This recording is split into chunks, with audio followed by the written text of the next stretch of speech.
Magandang araw sa inyo lahat. Ako po si Banat Bay. Nako, nag-resign na ba talaga si Auntie Claire? Nako po. Tumakas na kaya papuntang Jamaica? Nako po. Kasi nakakabasag ng katahimikan wala ho talagang Wala ho tayo naririnig. Mukhang, ewan ko, napipi na po ba si Madam Auntie Claire o ano ba nangyari dyan? Aling Claire? Bakit tila, tapakatahimik mo ngayon? Pagkakataon mo na ngayon, Oh. Bakit ba Banat Bay? Ano ba nangyayari? Bakit naman mo masyadong binubulabog ang pagkatulog ni Aling Claire? Hindi si Aling Claire kasi, di ba alam naman po natin, pag kaya nagsalita, talagang hindi mo mapigilan ang bunganga niyan. Hindi mo mapigilan ang bunganga niyan, kaliwat kanan ng banat niyan. Pero ngayon, inabangan siya buong Lunes at hindi ho nagsalita, kaya tuloy ang daming agam-agam na ito hong si Aling Claire mukhang nag-resign na. O kung hindi naman nag-resign, umalis na ng ibang bansa. Naku po. Yan ang dapat nating tanungin at alamin. Aling Claire, ano na po ba nangyayari sa inyo? Galaw-galaw, magparamdam. Galaw-galaw po tayo, magparamdam po tayo. Bakit tila talagang hindi ka na nagsasalita? Dahil dito sa issue ng ni Tantoko. Naku po, patay tayo. Ano ba kasi yan, Banat Bay, ang Tantoko na yan? Hindi kasi Tantoko, para sa kaalaman ninyo, siya po yung isa sa mga kasama ni First Lady na pumunta sa Amerika. Dahil po meron siyang event na inatinan doon. Tapos itong si Tantoko ay napabalita na nategi nga. Pero ngayon lumabas na itong si Tantoko ay namatay dahil sa overdose. Yun. Patay kang bata ka. Sumalangit nawa. Naku po. Hindi kasi nga, yun nga ang So ngayon, ang tinatanong, kung sino ba mga kasama nito. At ang may nabanggit nga na isa sa mga kasama, di umano, allegedly, ay walang iba kundi si First Lady. Naku po, patay tayo dyan. First Lady, paano nyo kaya ito lulusutan? Hindi, yan ay dokumentado naman po. Mamaya papakita natin ng dokumento na talagang kasama po. At ito nga po yung balitang inilabas ng bilyonaryo. Pakinggan po natin itong balita na ito. Pasok. Ituturing ngayon ng bagong talagang kalihim ng Presidential Communication. Hindi pala yan. Ito. Hindi. Sandali, ang gulo. Bakit nawala yun? May news tayo dyan Ito. Ito muna ang news na to. Yan, okay? Kasi magulo. Ayan. Pakinggan natin tong news na to, At, yan, okay? Pasok. Kaugnay sa pagkamatay ni Rustan's Executive Paulo Tantoko nitong Marso. Alamin natin yan sa Agenda Weekend Report ni Ivy Reyes. Namatay sa cocaine overdose si Rustans Corporation Heir Paulo Tantoko noong Marso. Iyan ang resulta ng toxicology report nito ayon sa Los Angeles County Coroner's Office. Nako po. Buwan ng mapabalita ang pagpanaw nito noong Marso. So una munang establish natin ito po ay meron na pong findings ang kapulisan sa LA. So hindi po ito chismis, hindi po ito gawa-gawa, ito po ay nangyari talaga. March 9, Philippine Time listed a significant condition ng posibleng komplikasyon sa puso sa accidental death ni Tantoko. Ayon sa Hollywood LA News, kasama si Tantoko sa entourage ni First Lady Liza patay tayo dyan. Nakipagdiwang nito ang Manila International Film Festival. Kasama. So, eto literal. Ito po ay official function of the First Lady of our country na si Liza Marcos. Official po ito. Kaya dapat talagang magpaliwanag. Hindi po ito private, hindi po ito personal na lakad, ito po'y official. Linawin natin kasi naalala ninyo, 'di ba si Aling Claire, inaano si VP Sara Duterte, kasi nagsabi ni VP Sara Duterte, walang perang ginamit ang gobyerno dito, pero it doesn't mean I didn't work. So ang hirit ni Aling Claire, kung nagtrabaho pala siya, dapat official yan at magpaliwanag siya. Di ba? Kung ano yung mga ginawa niya at ano yung hindi porket ito'y personal na lakad ay wala ng responsibilidad dahil hindi naman po nawawala yung pagka-vice presidente niya. Naku po. Na back to you. Bakit to, kanyo? Ito mismo. Hindi lang personal. Ito talaga'y official. Official na function ang ginawa o pinuntahan ni First Lady.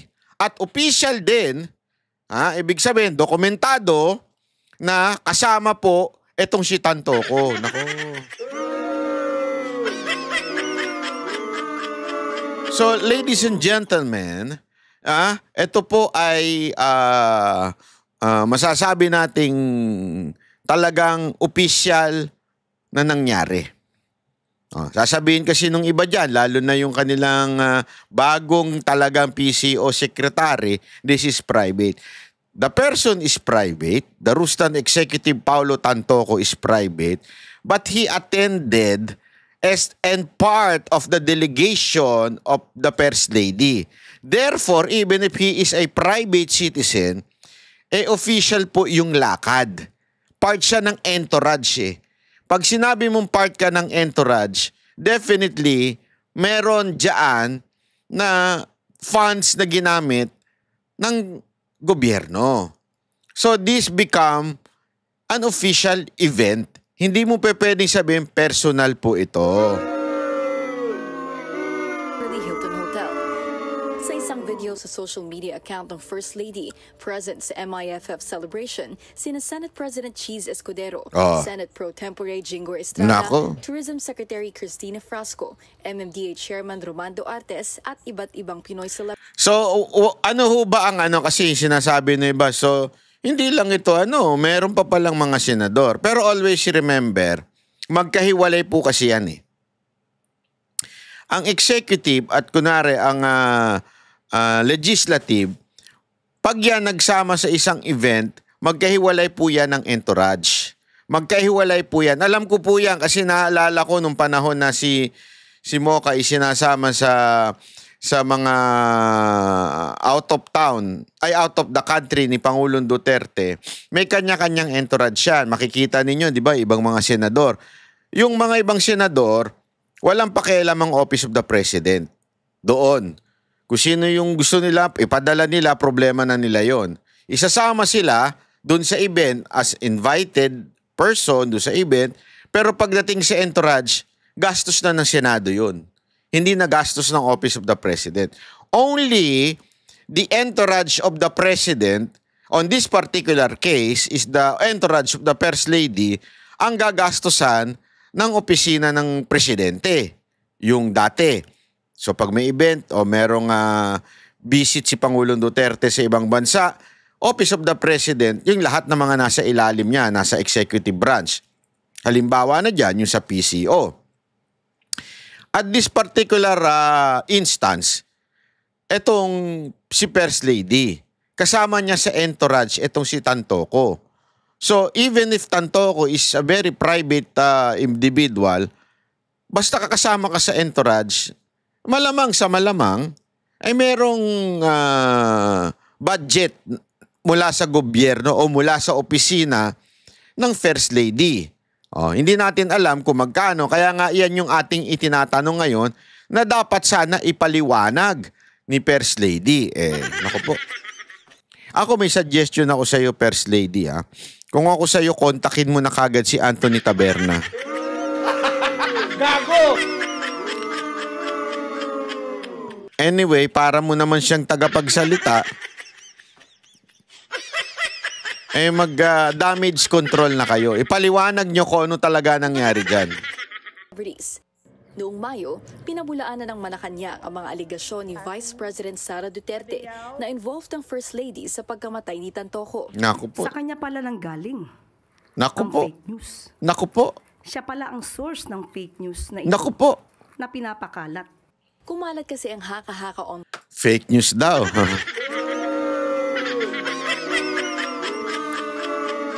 Pero ngayon, lumabas na ang katotohanan. Totoo pala na ito ay kasamang entourage ni Lisa Marcos. Oh, di ba?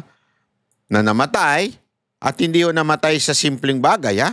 Namatay po sa overdose with the WPS, yung white powdery substance. So, ibig sabihin, hindi ho fake news yung sinabi ni VP Sara Duterte. So, sino ang fake news? Aling Claire, sasabitan na kita ng ano ba magandang pangsabit dyan? Ito. Sasabitan na kita ng, ay, bakit nasira itong aking kwintas? Oo, umurahing kwintas kasi eh. O, ayan, o. Sasabitan na kita, itim na kwintas bilang reyna ng fake news. Ayan, palakpakan. Gago! O, Aling Claire, magpakita ka na, sasabitan na kita ng reyna ng fake news. Ikaw na ngayon ang reyna ng fake news. O, di ba? Gago! May na-dictate sa Los Angeles CFL na ayon sa mga fact-checker ay distorted at manipulated photos and videos. Tandaan po natin, dumating si First Lady sa Pilipinas, March 10, 2025. Kung gusto niya pong alamin yan bilang Vice Presidente, may records po yan. March 11, nagkaroon po ng event. Hindi kaya itong dahilan kung bakit hindi ka nagpakita ngayong Lunes? Ha? Sana naman magpakita ka na ngayong Martes. Ito ba ang dahilan? Aling Claire? Kaya ayaw mong lumabas at matanong ka kung ano ba nangyari? O inaantay mo matanggal si Eden? Hindi kasi baka inaantay lang niya matanggal kasi yung ibang mga media naman, di naman siya tinatanong dyan. Ewan ko kung grabe na talaga media ngayon, bayad na. Walang katanong-tanong. Ano kaya? Si First Lady with the representatives of Girl Scouts of the Philippines. That's May 11, 2025. Pwede po ba nating ipakita? Assistant Vice President ng Response Group si Tantoco. Dati rin siyang Chief Operating Officer ng Pacific Links Gulf Development at Chief Security and Procurement Officer ng Santa Elena Golden Country Estate. Ang asawa naman nito, dating Communications Manager ng Response Group at kasalukuyang Malacanang Deputy Social Secretary. Wala pang pahayag ang palasyo tungkol dito. Para sa Agenda Weekend, Ivy Reyes, Billionaire News Channel. So ayan nga po yung balita na yon. So at least meron na po tayong tawag dito background kung ano yung nangyari, mga kababayan. Okay? So ito, pakinggan naman po natin ito isang balita na hindi ho sumagot ngayong araw na ito at tila talaga baka naman nag-resign na. Hindi ako nagtatanong lang, pero sana wag naman. Sana bago ka mag-resign, sagutin mo muna ito mga issue na ito. Na una-una, sinabi mo fake news pero totoo naman pala.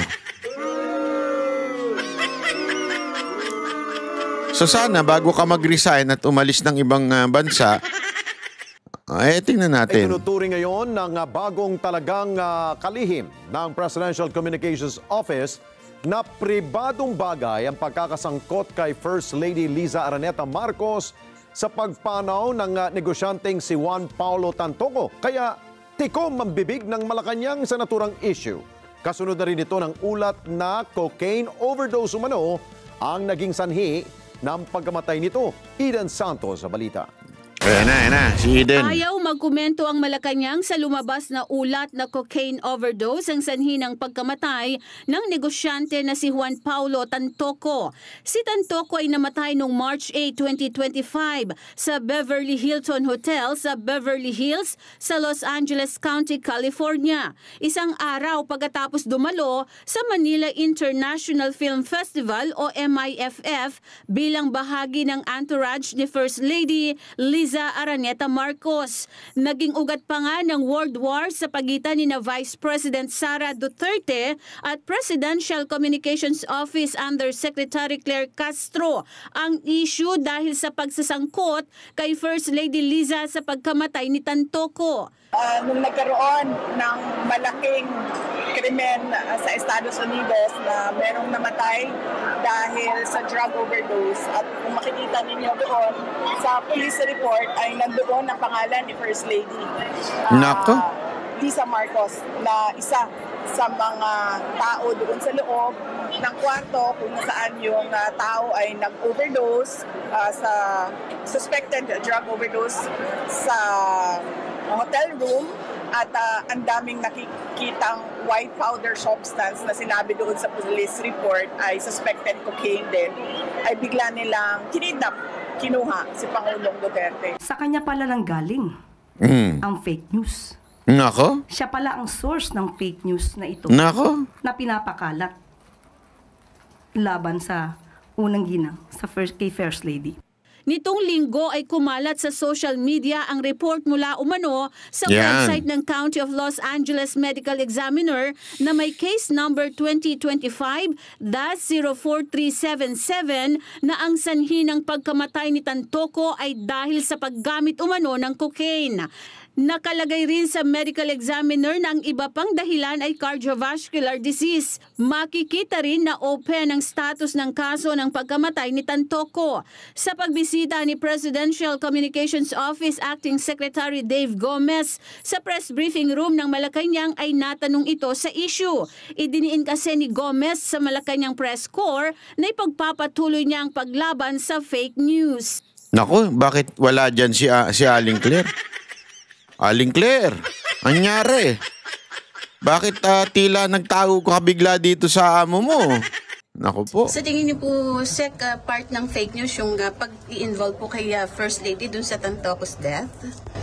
Tantoco's death? Yes po. That's a private matter. Naku, nagbaang-maangan pa. Tantoco's death, hindi mo alam? Trending na siya sa social media? Lahat siguro na alam na yan, ikaw hindi mo alam? Tantoco's death? Grabe, no? Tila ano siya, tila, ano tawag doon? Yung patay malisya. Ha? Sino siya? Ano ba yun? Sino ba yun? Si Tantoco? Namatay? Sino yun?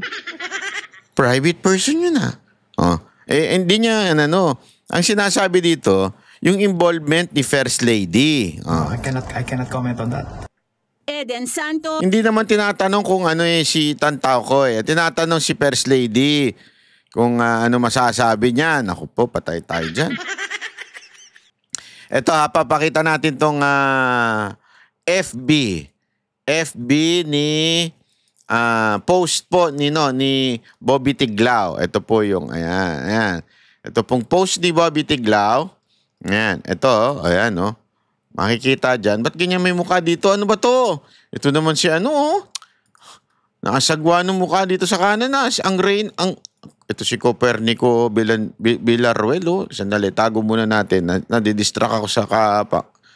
Ito, meron daw nagpadala sa kanya. Ito. Sabi niya dito sa caption, I received via Viber this photo of a Beverly Hills police record survivors reporting on Mr. Tantoco's death and person who were with him when police arrived. Noon dumating yung police, eto yung mga tao. Liza Araneta Marcos was one. I also checked if there was such a record supervisor. There is. The palace spokesperson who denied this should explain. Naku po, ayan. Nakasulat dyan. Sa baba. Didistract talaga ako dito sa pagmumukha nito. Nakasulat dyan, Officers entered room and observed hotel security performing chest compressions. Ibig sabihin, yung hotel security daw ay binubumba yung chest, yung ginaganon, yung first aid on an unconscious male subject. officer took over with life-saving measures. Ibig sabihin, tumulong daw yung officer, yung police. And subject was pronounced deceased at 12:05 hours by paramedic. And the cause is initially suspected to be drug overdose.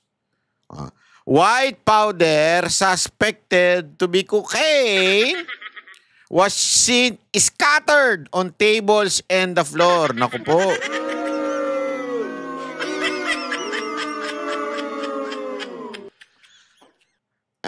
Companions of the victims were summoned to BHPD. Naku po. Beverly Hills Police Department for questioning. Which were Daina Arroyo Tantoco, maybe wife, hindi natin alam kung ano siya. Lisa Araneta Marcos, naku po. And Alexa Miro.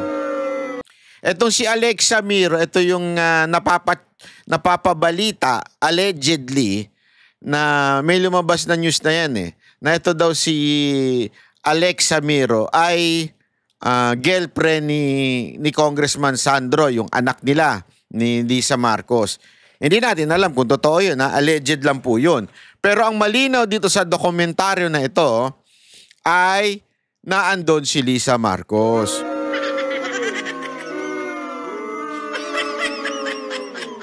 Again, for clarification, this document was posted by Bobby Tiglao.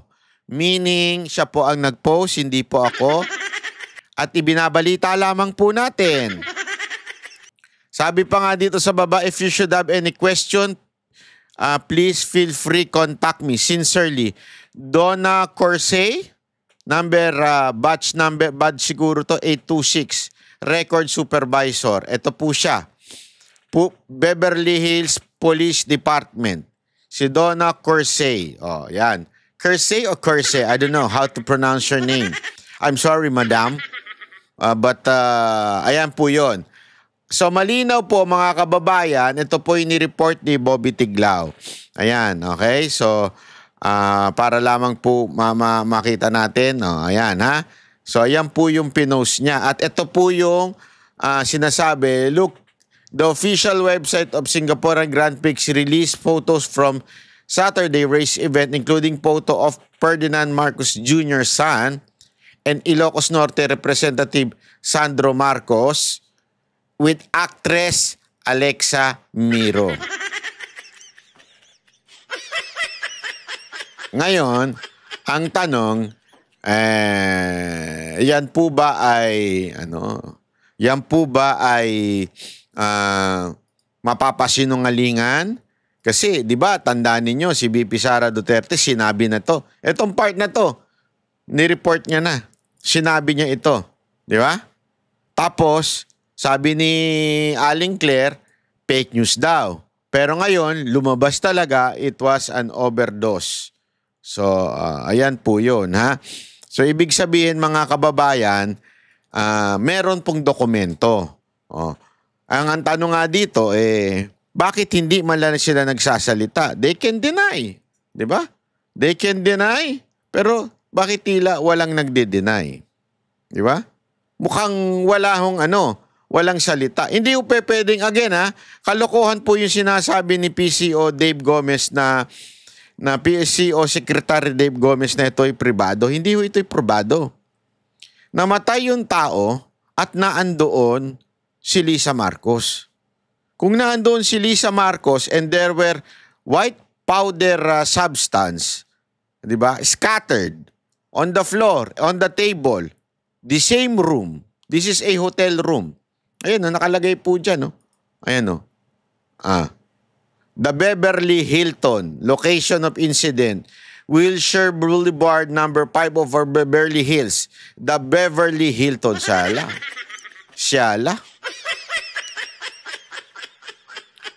Ayan, siyala ito, ha? Yung pagmumukha naman kasi, sino ba naglagay nito? Yung komento niya, nakikita ko pa rin, Hindi po ako gumawa niyan, ha. Isa yan sa mga comment dito.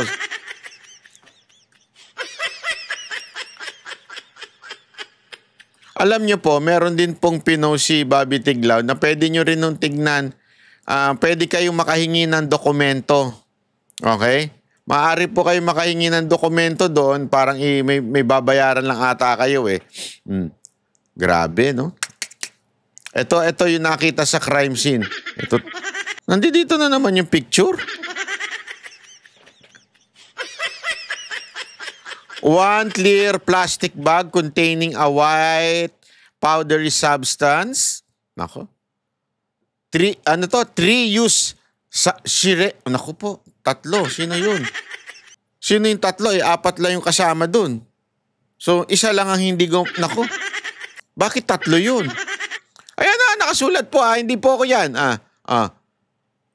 3 use syringe containing residues of suspected to be narcotics, several open and unopened bottles of alcohol, a mirror with powder residue and rolled. Naku po, may rolled bills pa. No evidence of forced entry, struggle or foul play apparent at the scene. Naku po. May nag-comment dito, ini-inject pala yan. Oo, meron yung alam ko yan kasi napanood ko yan sa mga pelikula eh. Diba sinisinghot dun sa dollar bill, sinisinghot. Pag talagang gusto mong mabilisan ng epekto, parang inilalagay yan sa yung ganun sa panturok tapos isasaksak mo.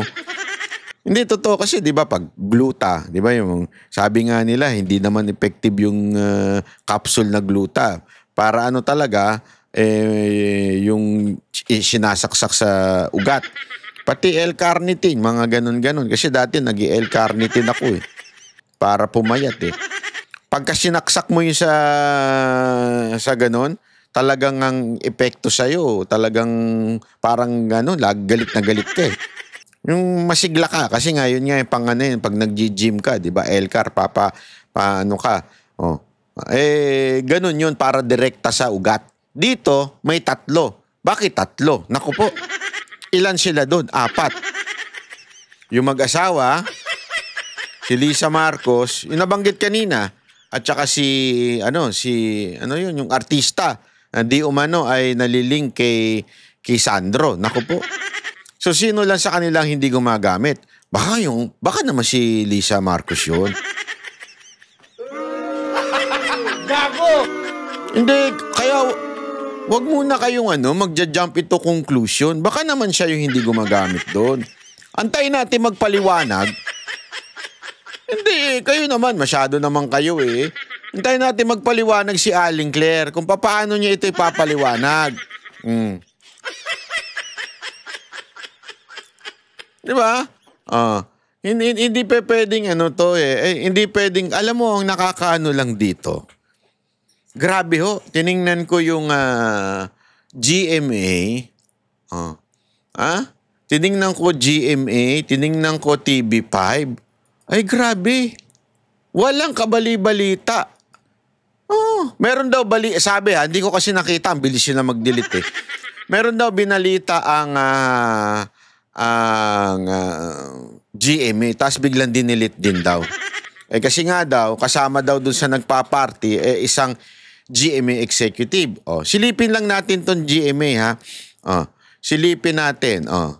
Ayan po, puro sabong tama. Sabong, buto, paulit-ulit na buto. Tsaka natin yung pag-usapan. Kita nyo? Wala kayong makikita tungkol dito sa issue na to na trending na sa social media. GMA, bayaran po ba kayo ng mga Marcos? This is an honest and innocent question. Bayaran po ba kayo ng mga Marcos? O involve ang inyong executive kaya ayaw nyo itong i-discuss? Tapos kunwari, nakapokus kayo doon sa expose ng ibang witness tungkol sa sabong-sabong. Pero in reality, ni isang beses hindi nyo man lang ito ibinalita. This is international news ha. Sabi ko nga sa programa ng SMNI, kagabi, sabi ko, isipin nyo ito kung si Vice President Sara Duterte ito. Isipin nyo kung si Vice President Sara Duterte, tapos may kasama siya, halimbawa, yung Luka-Luka, halimbawa, kasama niya, tapos na-overdose si Luka-Luka. Sa tingin ninyo, hindi tatanungin si Vice President? Sigurado ako, kaliwat kanan ng batikos na mangyayari. Baka ipagdiinan pa ni Aling Claire. Tingnan mo na, nagbabakasyon ka, tas ganyan pa lang ginagawa mo. Hindi natin alam, malamang ganun na mangyari, di ba? Yung mga media, dito wala. Wala akong nagsalitang media. Magtataka ka talaga. Tingnan naman natin yung para in fairness, baka naman sabihin ng GMA, sila lang ang aking tingnan natin itong News 5. Kung naglabas din pa. Kasi tinitingnan ko din para bagang wala. Ano nangyari? Di ba? Ito. Ayan, Ayan, wala. Ano ang puro issue? Impeachment. Sabong. Wala lahat.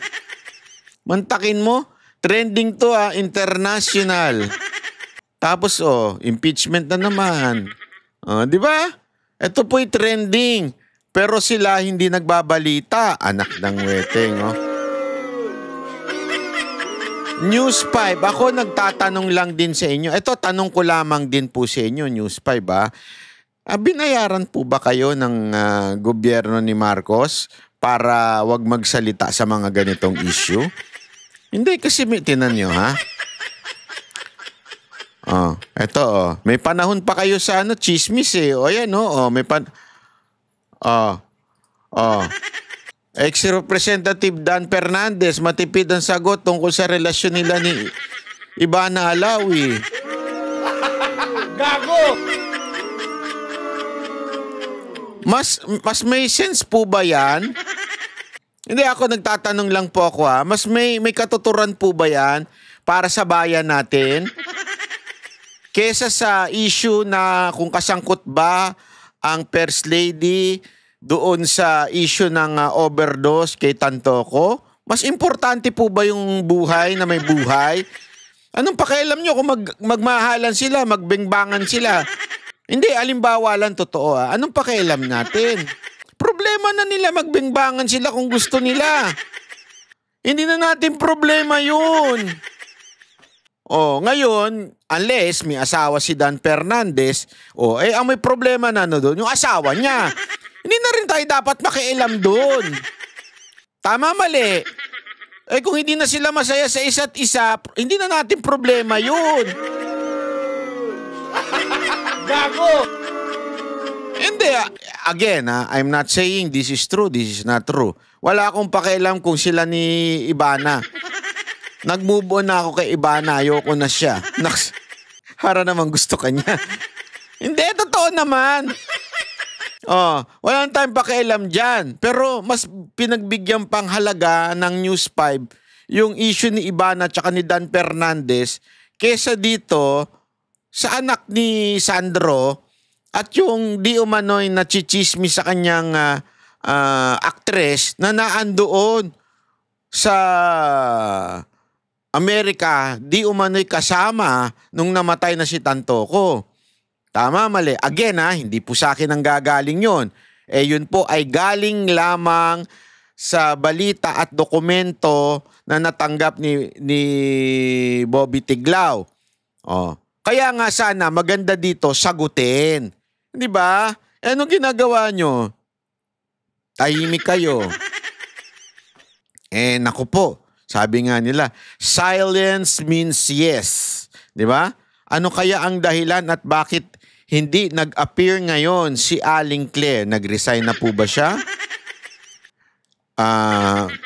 Nag-ibang bansa na siya? Tumakas na siya sa ibang bansa? Bakit hindi ho siya nagsasalita? Okay, buti pa ito ha. Although, andali lang ha.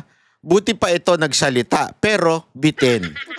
Bakit? Ipapaliwanag ko sa inyo. Humihingi ng full report sa Malacanang si Senador Amy Marcos kaugnay sa pagkamatay ni Paulo Tantoco sa Los Angeles noong March 8. Kasama na riyan ang anumang direct o indirect na pagkakasangkot ni First Lady Liza Araneta Marcos. Kasama ng unang ginang si Tantoco sa delegasyon ng mga dumalo sa Manila International Film Festival nang masawi ang Rustans executive dahil sa drug overdose ayon sa isinasagawang investigasyon. Nako, ayan ha. So, merong statement. Alam mo, una sa lahat, palakpakan. Pero, bitin. Bakit? Gago! Kasi po, yung pag-iingay na yan, kahit kaming mga vlogger, kaya namin mag-ingay. Iyan ay nonsense kung hindi nyo patatawag, kung hindi kayo magpapahiring. Diba? Ipahiring nyo. Bakit po? Again, chairman ng foreign policy sa Senado, si Amy. Ngayon, sasabihin niyo, paano to? 20th Congress na. Malamang sa malamang, magi-stay naman si Escudero And malamang sa malamang, kung ano yung chairmanship before, nung 19th Congress, ay magiging chairmanship din ngayon 20th. Siyempre, matatanggal lang yung sa Blue Ribbon Committee. Dati, di ba, si Tolentino. Malamang sa malamang ngayon, si Marcoleta na. So, umaasa tayo dito sa pagdating sa chairmanship na si Senator Amy, magpatuloy po sa kanya yung foreign policy. Di ba? Not foreign policy, I'm sorry. Foreign relation na chairmanship sa kanya. So, therefore, hindi sapat yung mag-ingay ka lang, madam. Kasi yung pag-iingay, madali lang yan. Ang kailangan ng taong bayan ay ipatawag mo, di ba? Hindi pwedeng gayon-gayon lang. Kasi walang kwenta yun. Mag-iingay ka lang, kayang-kaya kong gawin yun, mag-ingay. Di ba? Kayang-kaya maggawin ko yun, mag-ingay. Ang kailangan natin ay, ipatawag mo. Di ba? Ipatawag mo si Liza Marcos. Kung ayaw niyang umattend at magtatago siya sa may immunity ba siya? Parang wala naman. Ipatawag mo. Kung ayaw mo siyang ipatawag, ipatawag mo yung artista na nalilink kay Sandro. Baka yun, ma-corner mo, malaman mo katotohanan. Ipatawag mo yung asawa. Yun, wala ring immunity yun. Di ba? Ang dami mong pwedeng gawin ipatawag mo si Aling Claire. Ipapaliwanag mo sa kanya. Akala ko ba fake news? Ito pala may totoo. Ibig sabihin, sumasagot ka ng wala kang kaalam-alam. So ikaw pala ang fake news peddler. Gago! Diba? So kailangan may gawin ka pa. Hindi sapat. Ulitin ko maganda yung ginawa mo, palakpakan. Pero hindi sapat. Walang kwenta yan. Sa totoo lang, madam. Walang kwenta yan kung hindi nyo ipapatawag. Walang kwenta yan. So we expect more from you. Uy, Joey, baka mamaya sabihin mo na naman, we expect so much kay Senator Amy. Of course. Pagkatas niyang ginamit si VP Sara Duterte, we will not expect more from her. Joey naman, di pwedeng ganun. We will expect more from her. Hindi, pero wala pa naman sinasabi si Joey ganun, pinangungunahan ko lang isip niya. Alam mo, kami naman ni Joey, kahit hindi kami nagpapareho ng unawa sa mga bagay-bagay, kami naman ay hindi nagbabardagulan na naghahamunan ng sampalan, sabunutan. Kasi balita ko, magsasabunutan ata sila, magdedebate sila nung isang vlogger sa kabilang kampo. Pero kami, hindi man kami ng pareho ng pananaw pagdating kay Senator Amy. We're civil. At saka syempre, hindi naman ako makikipagsabunutan sa kanya. Bakit? Talo siya for sure. Totoo naman eh. Gago! Anong siya sa bunutan niya sa akin? Itatago ko lang itong ganito ko. O, wala na siya masubunutan. Hindi pwede. Diba? O, anyway, ito pa. Tingnan ninyo ha. Isa pa pong problema ay ito pong ito si Aling Claire talaga. Talagang ano na ito eh. Ano man tawag dito? Talagang ano na, malapit na ito. Ito, panoorin niya. The International Criminal Court is now in session. Rodrigo Roa Duterte.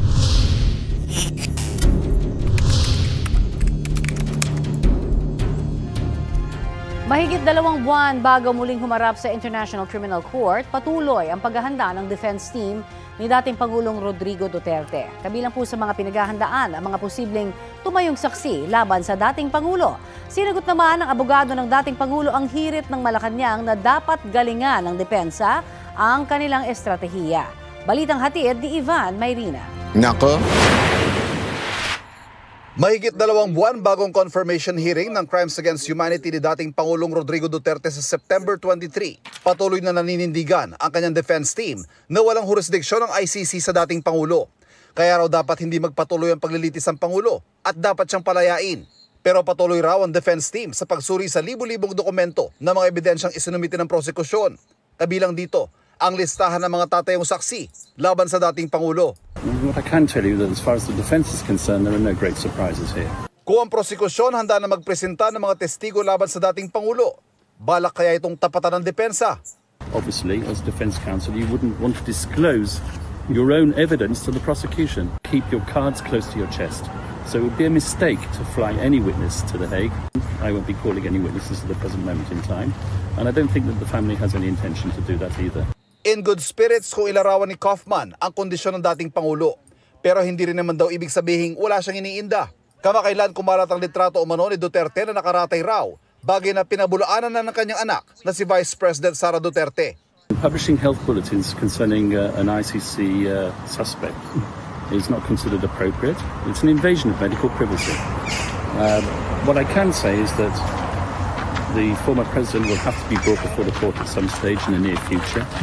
And then the whole world will see the condition that he's currently in. Tumanggi naman magkomento ang tagapagsalita ng ICC sa kondisyon ni Duterte. Pero tiniyak nilang ginagawa nilang lahat para matiyak ang kalusugan ng mga nasa detention center. Bukas naman ang kampo ng depensa sa resolusyong inihain ni Senador Alan Peter Cayetano na nananawagang i-house arrest na lang si Duterte. It's every Filipino's right to be tried in front of a Filipino court, in front of a Filipino judge, and to be prosecuted by a Filipino accuser/prosecutor. Sagot naman ni Kaufman sa hirit ni Palace Press Officer Claire Castro na dapat galingan pa ng defense team ni Duterte ang kanilang estratehiya. Well, I'd kindly thank Claire Castro not to interfere with the job that I'm doing, just as much I wouldn't interfere with the job that she's doing, but she seems to have a rather unhealthy obsession with me. Sinusubukan pa namin kunan ng pahayag si Castro at ang prosecution pa. Kasi ito si Castro ko no sinasabi niya na kesyo dapat itong si Kaufman mag-concentrate na lang sa pagdepensa sa kay Pangulong Duterte. Ang problema itong si Attorney Claire Castro sabi nga ni Attorney Kaufman hindi kita pinakikialaman. At ang masama pa dun, sinabi niya, hindi kita pinapakialaman na magkalat ng fake news. Huwag mo akong pinakikialaman na tinuturuan mo ako. Ay, nako. Kaya nga alam nyo mga kababayan, ito hong si Attorney Claire Castro. Kawawa ito, sa totoo lang. Ito yung pinagtatawanan. Ay, sabi niya dito, I kindly thank Claire Castro not to interfere with the job. I'm doing just as much as I wouldn't interfere with the job that she's doing, peddling misinformation of her own administration. Di ba? Hindi kita pinakikialaman. Huwag kang makialam sa akin. Dahil hindi naman ko pinakikialaman ang iyong pagkakalat ng fake news. Di ba? Mantakin mo, sikat ka na, Attorney Claire, ha? O. Gago! Attorney Claire, sikat ka na. Yun ang masasabi ko sa'yo, sikat ka na. Pang-international na ang pagkakalat mo ng fake news. Alam na ng mga banyaga. Mantakin mo yun, no? Ang talino pa naman ito ni Attorney Kaufman, di ba? Wala siya kalingkingan ng talino. Wala nga talino yung isa. Wala siya kalingkingan, mga kababayan. So, ibig sabihin lang, Madam Claire, mukhang yung, kasi sabi nga nila, di ba? Merong kasabihan yan yung the more you talk, the more mistake that you would commit. I understand it is your job to talk kasi you are the press officer of the Malacanang, di ba? Of the palace. Pero sumusubra ka kasi. Yun ang talagang sumusobra ka sa kadaldalan. At dahil sa kadaldalan mo, napapahamak ka. Pati yung mga hindi mo dapat pinakikialaman ay pinakikialaman mo. Tulad na lang nung komento mo dito kay Kaufman, pinakikialaman mo. Tinanong ka regarding interim release. Intermittent tuloy. Interim release ni Pangulong Duterte. Tapos kung ano-anong sinasabi mo na tila na nag-a-advise ka kay Kaufman na mag-concentrate na lang si Kaufman sa kanyang kliyente. Kita mo na. Hindi mo trabaho yan eh. Yan ang problema sa'yo, hindi mo trabaho. Daldal ka ng daldal. Salta ka ng salita, hindi mo trabaho yan. Yan tuloy, napapahamak ka. Nababara ka ngayon ng ibang talagang totoong profesional na abogado.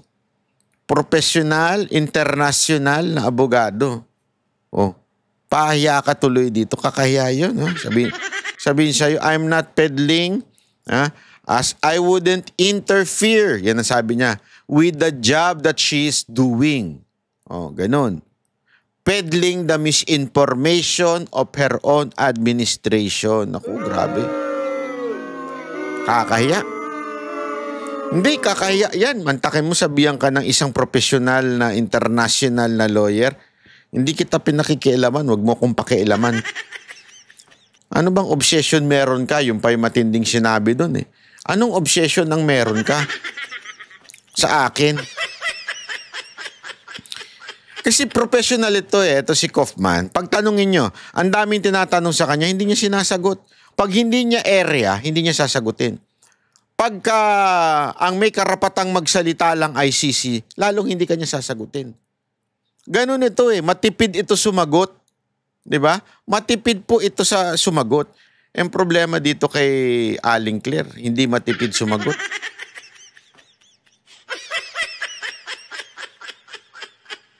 Talagang pag nagsalita, wala. All out.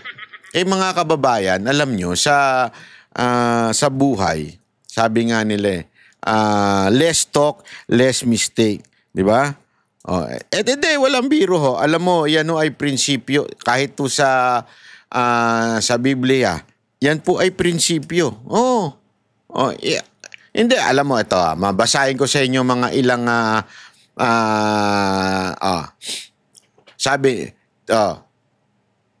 sin, Proverbs 10, verse 19, sin is not ended by multiplying words, but the prudent hold their tongue. Yung mga matatalino, malalalim na tao, mga prudent. Ayan ano sinasabi? They hold their tongue. Ano big sabihin ng prudent? Acting with showing care and thought for the future. Ito yung mga maiingat. Prudent people, maingat. Ecclesiastes chapter 5 verse 2. Do not be quick with your mouth. Do not be hasty in your heart to utter anything before God. God is in heaven and you are on earth, so let your words be few. Grabe, no? Let your words be few. Kasi nga po, mga kababayan, words can either build you or destroy you. Kaya nga ang payo ko sa mga mag-aasawa, kahit wala po akong asawa, magpapayo ko sa inyo. You may not be hurting each other physically, but emotionally, you are hurting each other whenever nag-aaway kayo. How? Words. Words is a very powerful weapon to destroy a person. Kaya nga yung bata pagka di ba? Pagka binibigyan mo siya ng encouraging words, pag lumaki yan, talaga ma-encourage yan, palaban. Makikita mo ang bata na maganda ang pagpapalaki ng kanilang magulang ay yung tipong positive siya sa buhay kasi ini-encourage mo eh. Pero yung batang pag nagkamali, mumurahin mo pa, ay tarantado kang anak ka, wala kang kwenta. Anak ka ng demonyo, animal ka, ang bobo-bobo mo. Maniwala ka sa akin, yung confidence ng bata, babagsak yan. Hanggang paglaki niyan, damage yan. So, ang mangyayari dyan, vulnerable yan sa mga maling tao. Bakit? Kasi hindi sila na-treat ng tama nung magulang nila nung bata. Paglaki nila, yan yung mga kulang sa aruga ng mga Gen X. Gen Z pala, Gen Z. Hindi, wala akong biro Kaya nagiging ang tao, nagiging careless. Yung, alam mo yun, mapusok. O kaya vulnerable. O yung masasabi nating madaling mapaibig sa maling tao. Naku po, grabe. Kasi nung bata, sinabihan sila ng hindi magaganda na magulang nila. Pinagalitan sila. Pag nagkamali sila, instead na encourage sila, okay lang yan, bangon lang. Hindi, dinikdik. Bobo mo, tanga-tanga mo, animal ka. Mana ka sa tatay mong demonyo. Ganyan. May mga ganyan tayo eh. So, paglaki nila, hahanap ngayon sila na magmamahal sa kanila, yung bobola sa kanila. Siyempre, ang lalaki may PhD sa panloloko yan. Hindi, totoo. Ang lalaki may PhD yan. Elementary, high school, inaaral nila kung paano mambola ng babae. Seryoso ko. Kaya paglaki ngayon yan, o yung isa, yung babae na minurad-mura mo nung bata, lumaki. Okay? Walang confidence. Biglang may isang lalaking manliligaw sa kanya at pupurihin siya. Mamahalin kita, hindi kita hiwan. Ganyan. Ang buka, ganun. Totoo! Ngayon, magiging mapusok siya. Ay, mahal na mahal niya ako kasi grabe siya magsalita sa akin talagang, ito nabuka na. Halika na mga suki, pasok. Ganon, di ba? Hindi, walang biro. Kaya ano nangyari? Teenage pregnancy, mabubuntis yan. Bakit? Naging vulnerable siya, mapusok. Dahil walang nagmahal sa kanya, may nagbola lang sa kanila, bigla ng Kita nyo ngayon, ang dami. Ito ang dami ngayon makikita kayong single mom. Bakit? Nabola sila. Nabola sila ng mga fuckboy. Kasi hindi sila nakakatanggap ng magagandang words nung bata sila. Yung mga fuckboy, expert yan. Mambola ng mga babae. Napa-inlove nila. Eventually, syempre, fuckboy nga. Iniwan. Kaya ang daming single mom ngayon, makikita mo sa social media. Si sexy, gaganda-ganda, sasayaw-sayaw, tapos biglang lalabas yung anak nila. Gago! Ang dami sa TikTok. Tatatawa nga ako eh. Kasi ang gaganda talagang pag sumayaw, si sexy, tapos biglang yung anak ang lalabas. Bakit? Ang aga kasing lumandi. Ang aga kasi naging mapusok. Bakit? Hindi pinalaki na magulang eh. Because, kung ano-ano yung words na sinasabi ng kanilang magulang.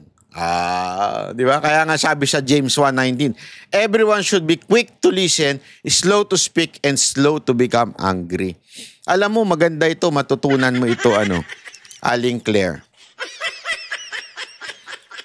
Lesson tayo, lesson 101 sa lahat ng relationship. Lesson 101 to. Shut up. The more you speak, the more prone ka magkamali. Kaya nga ako, ako yan ang aking prinsipyo. Every time nakakarinig ako ng balita. Kami, ang tagal na namin may alam na impormasyon. Banateros, ang tagal na namin may impormasyon tungkol dito sa issue ng pagkamatay ni Tantoco. Pero hindi kami nagsasalita. As a matter of fact, hindi namin siya kineri. Hindi namin siya nireaksyonan until now. Why? Now kasi may document na. Hindi ka pwedeng, yung iba kasi, bakit malakas ang loob magsalita? Kasi wala naman sila sa Pilipinas. Alam mo, ako, sorry pasensya na ako kayo. Hindi lang ho ito kay Maharlika ha, pero sa lahat po, hindi ako, okay lang. Hindi ako, ganong hanga ako sa mga matatapang magsalita pero nasa ibang bansa.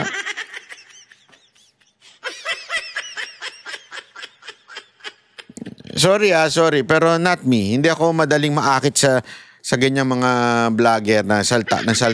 It's either nagtatago sa ibang muka, kung hindi naman nagtatago sa ibang muka, nasa ibang bansa. Ba't ka ano?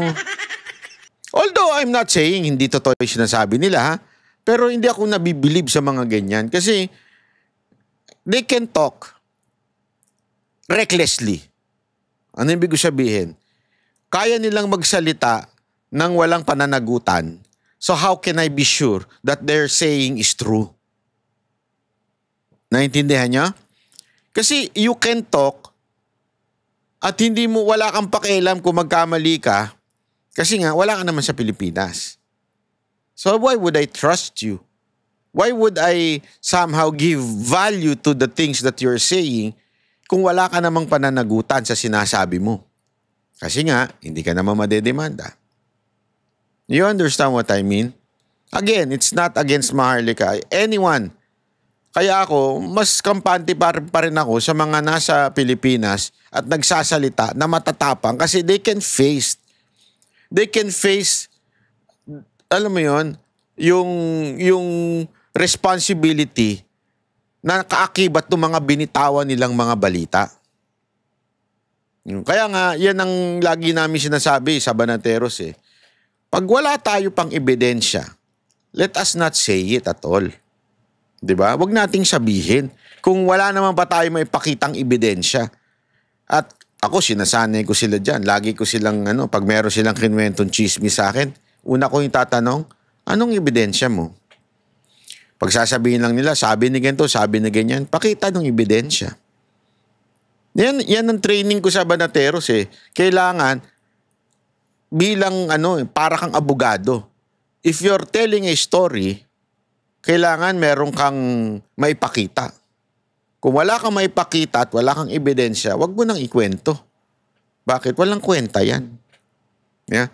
This time, tulad nito, eto may kwento na talaga. Bakit? Meron na kasing ebidensya. Naglabas na ng dokumento, lumabas na sa pahayagan sa Amerika, na talagang namatay ito at dahil sa overdose.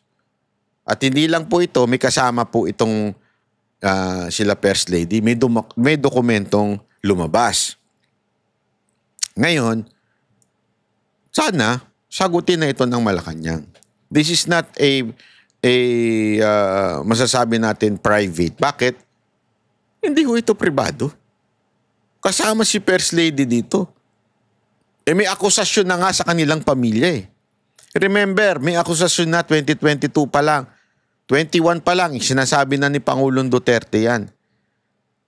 Obligado kasi, yan eh,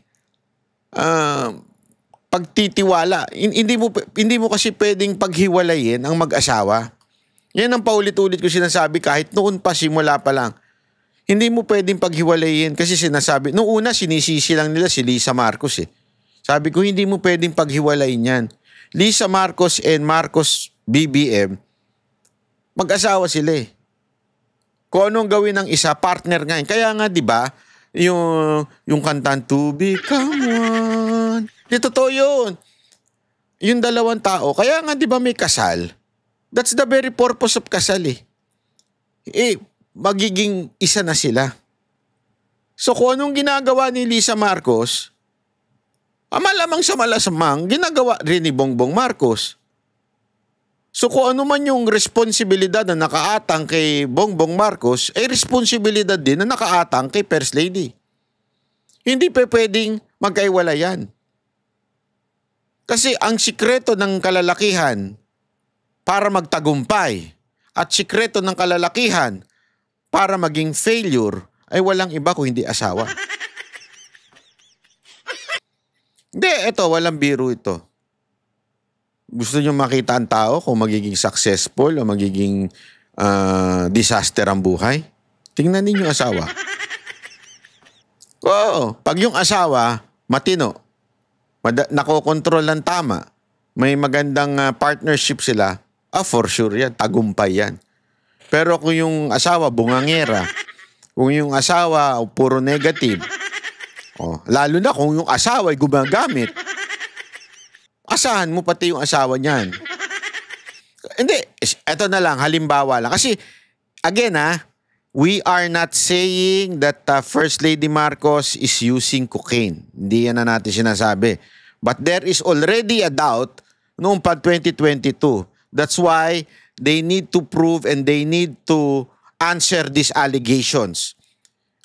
Pero ang punto kasi dito, kung ikaw ay gumagamit, babae ka, asawa ka, ako yung lalaki, ay asawang lalaki. Uy, kung yung asawa ko gumagamit, ay naku po, maniwala ka sa akin, ilulublob kong pagbumuka nun sa inodoro. Hanggang lumabas lahat ng tinake niya. Hindi pwede sa akin yun. Asawa ko, ganun.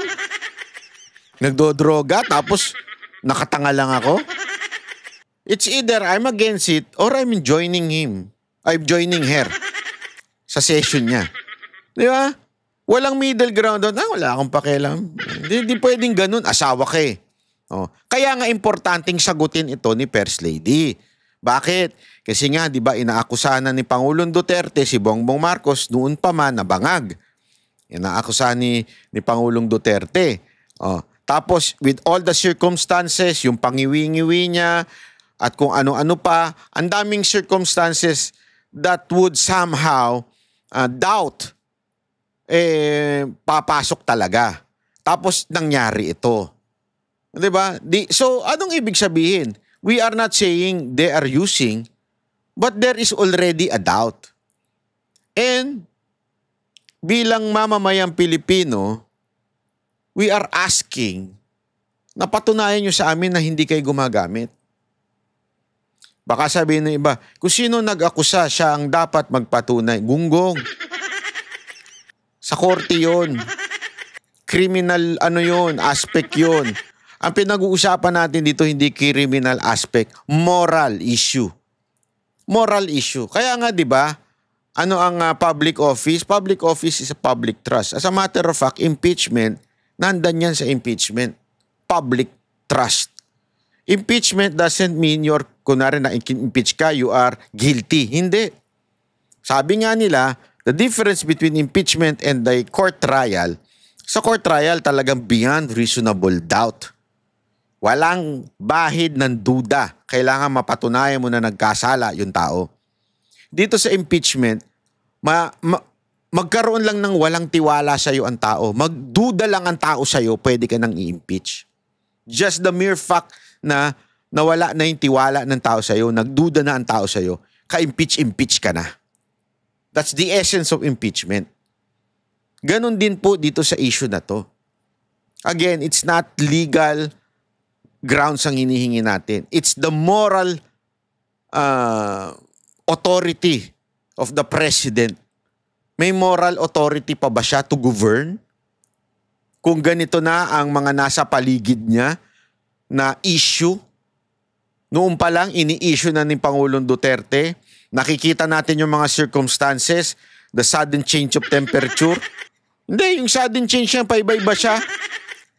The way na magsalita siya. Again, we are not saying gumagamit siya, but it is the responsibility of our president na patunayan morally na fit pa siya mag-govern. Paano? Hair follicle test in public. In a refutable institution. Hindi pwede kung saan-saan lang. Kailangan, kung pwede nga, sa Amerika siya magpa-hair follicle test, mismo sa FBI. Diba?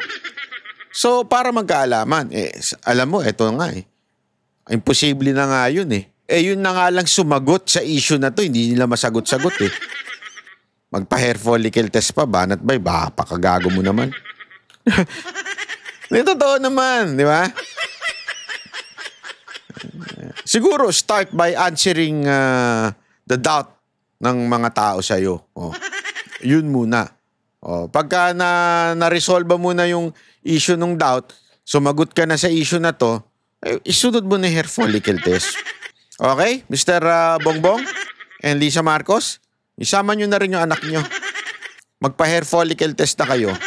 Kayong tatlo para magkaroon kayo ng moral authority. Maraming salamat po. Ako po si Banat. Yan ang Banateros, boses ng